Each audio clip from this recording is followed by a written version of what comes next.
Kung hanap mo ay kaching-kaching o pera, subukan na maging isang social media influencer. Kanya-kanyang style lang yan sa pagpopromote ng produkto.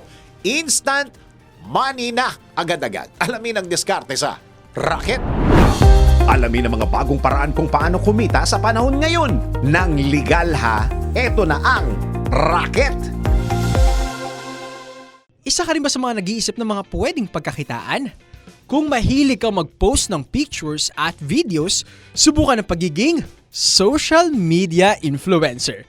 Ang pagkita ng pera, pasimplihin natin sa Rocket. Sikat ngayon ang pagre-review ng products sa mga social media platforms, gaya ng TikTok.